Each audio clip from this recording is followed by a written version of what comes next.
Miss হবে না আপনার পছন্দের টিভি শো দেখুন জি5 অ্যাপে একদম ফ্রি। আমি যখন প্রতিজ্ঞা করেছি এই সংসারকে আমি বাঁচাবো, তখন আমাকে সেটা করতেই হবে।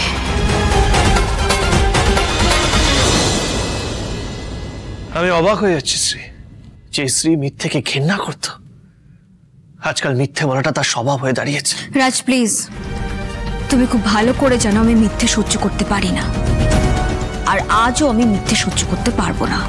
আর যে বা যারা আমার নামে মিথ্যাচার করছে না, একদিন না একদিন ধরা তো তারা পড়বেই।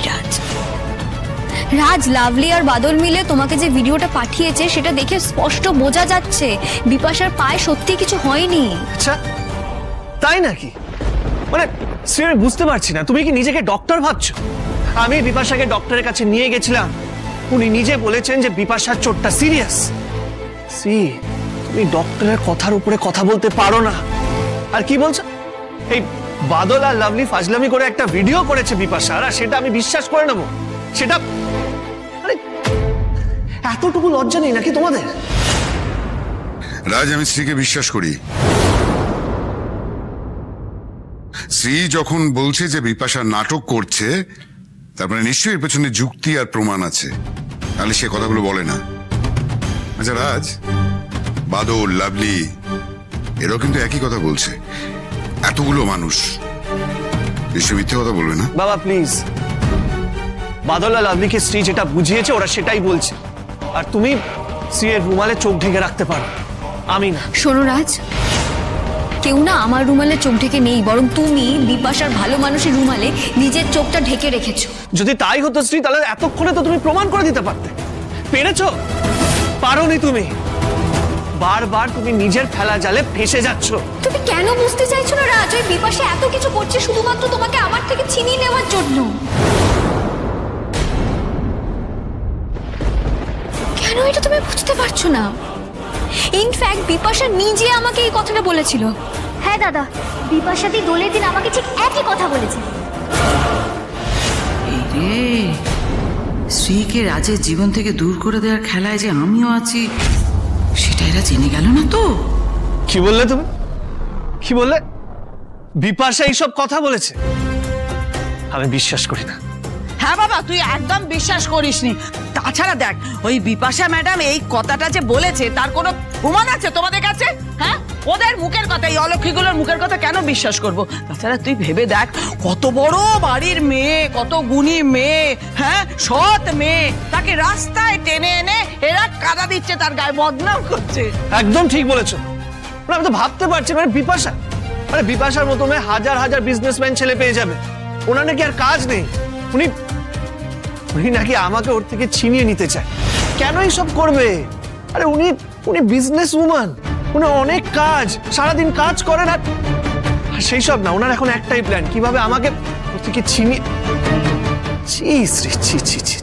আর এটা আমাকে বিশ্বাস করতে বলছো? তার মানে তুমি ঠিক কি বলতে চাইছো রাজ?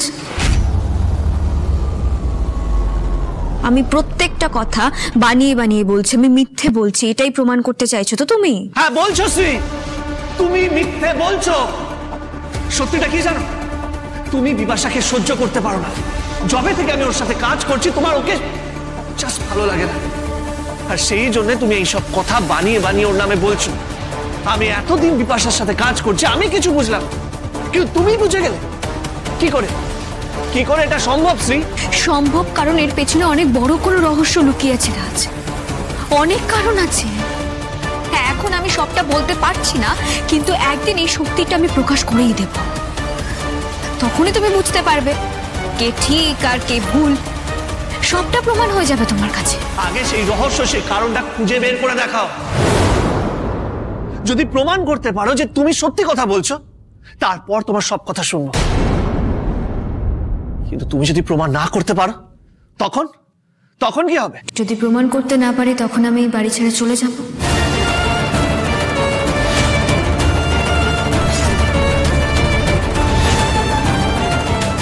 আর মাত্র 7 দিন এই বাড়িতে তোমার মেয়াদ, আর মাত্র 7 দিন, সেটা মনে আছে নিশ্চয়ই? এই 7 দিনের মধ্যে তোমাকে প্রমাণ করে দেখাতে হবে, ভুলে যেও না।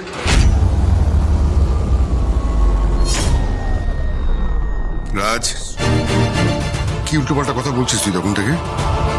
তুই মাথাকে ঠান্ডা করতে পারছিস না?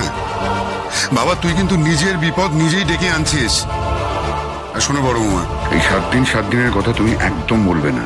তুমি এবারই ছেড়ে কোথাও যাবে না। হ্যাঁ না বাবা, আর নয়। 7 দিনের মধ্যে আমি প্রমাণ করে দেখাবো, আর যদি প্রমাণ করতে না পারি আমি চলে যাব ওই বাড়ি ছেড়ে। কথা দিলাম। মা, আপনার এই অলক্ষ্মী থানায় যাচ্ছে। রাজের কেসটার ব্যাপারে ওরা আমাকে কিছু প্রশ্ন করতে চায়, দেখা যাক কি হয়। এসো লাভলি, দেরি হয়ে যাচ্ছে।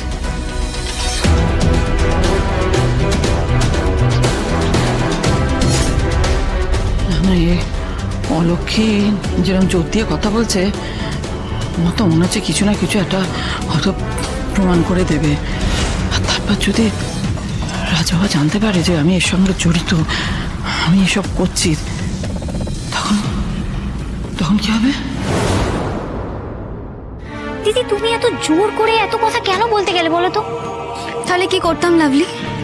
দিনের পর দিন সকলের সামনে এই অপমানগুলো মুখ বুজে সহ্য করে নিতাম। অলরেডি তো অনেক কিছু আমাকে সহ্য করতে হচ্ছে, সহ্য করে যাচ্ছি তো, আর কত অপমান হজম করব আমি? আমি জানি দিদি তোমার ভেতরে কি চলছে, কিন্তু আগের থেকে এত কিছু বলার কি দরকার ছিল? আমরা প্রমাণটা এনে দিতাম, তারপর তুমি যা বলার বলতে। লাভলি, আজ ওই মেয়েটার জন্য রাজ আমাকে সন্দেহ করছে, আমাকে মিথ্যেবাদী ভাবছে। আত্মসম্মান আমারও আছে লাভলি, আর আমি যখন চ্যালেঞ্জ করেছি রাজকে আমি প্রমাণ করে দেখাবো, তখন আমি প্রমাণ করে দেখাবোই। সব প্রমাণ আমি জোগাড় করবোই। দিদি, তুমি কেন বোকামো করছো বলো তো? তুমি দেখছো না দাদা বিপাশা ম্যাডামের জালে এতটাই আটকে গেছে যে চোখের সামনে পড়ে থাকা প্রমাণও অন্ধের মতো দেখছে। নেগেটিভ কেন ভাবছি আমরা? পজিটিভ ভাবে ভাবতে হবে সবকিছু, চেষ্টা করতে হবে আমাদের। কি করবে তুমি তাহলে দিদি বলো? তুমি নিজের স্বার্থের মধ্যে যা যা আছে সবটা উজাড় করে দেবো, কিন্তু এইভাবে চুপ করে আমি কিছুতেই থাকবো না। কি হবে উজাড় করে? এই তো আজ সকালে করলে তুমি। দাদা তো বিশ্বাস করলো না। চেষ্টা করতে হবে, চেষ্টা করে যেতেই হবে, হাল ছাড়লে চলবে না আমাদের। তাই 3 দিনের মধ্যে কি এমন চেষ্টা করবে তুমি? আমি একটা সত্যি কথা বলবো তোমায় দিদি, আমি আজ পর্যন্ত কোনোদিন কোনো কিছুতে ভয় পাইনি, কিন্তু সত্যি আজ তোমার জন্য খুব ভয় করছে আমার। কি করবে বলো তো? কিছু ভেবেছো? আমি জানি না আমি কি করব। ঠান্ডা মাথায় ভাবতে হবে, চেষ্টা তো করতে হবে, এটুকু তো আমি করতেই পারি লাভলি। আর আমি যখন প্রতিজ্ঞা করেছি ওই সংসারকে আমি বাঁচাবো, তখন আমাকে সেটা করতেই হবে। বাকিটা তো ঈশ্বরের হাতে। এই চলো, দেরি হয়ে যাচ্ছে। জি5 ডাউনলোড করুন আর সব এপিসোড দেখুন একদম ফ্রি।